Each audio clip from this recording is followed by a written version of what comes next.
कुल हिंद मजलिस इत्तेहादुल मुस्लिमीन के सदर व पार्लियामेंट असदुद्दीन अवैसी ने पीर के रोज एक बार फिर अरुणाचल प्रदेश के तवांग में लाइन ऑफ एक्चुअल कंट्रोल के साथ हिंदुस्तानी और चीनी फौजियों के दरमियान होने वाली झड़प पर पार्लियामेंट में बहस न कराने पर एक बार फिर मरकज को निशाना बनाया और इल्जाम लगाया कि वजीर आजम नरेंद्र मोदी ने यह कहकर मुल्क को गुमराह किया कि हमारे इलाके में कोई दाखिल नहीं हुआ है।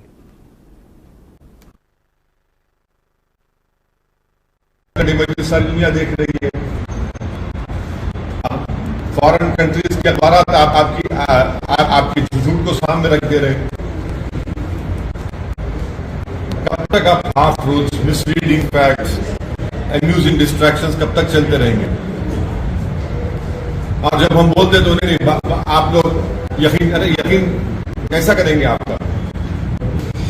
आप तो सच्चाई बता ही रहे हैं देश को, मुल्क को। The foreign minister says that if we were in denial, then we would not have deployed the army there.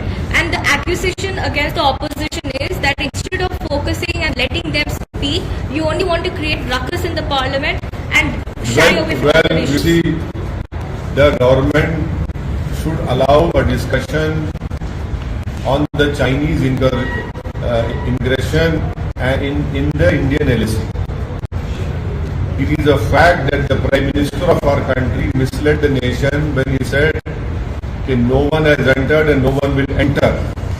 That was a false statement. That was a misleading statement given by the Honorable Prime Minister. And because after that we had 15 rounds of talk with the PLA, and in the process disengagement has happened, and unfortunately this government has accepted a creation of buffer zone. So we cannot patrol those areas which we have been patrolling for many years. Thirdly, the Chinese army is sitting in Demchok and Demsong, which is a grave threat to our country. Fourthly, on the 9th of December, a clash happened with our army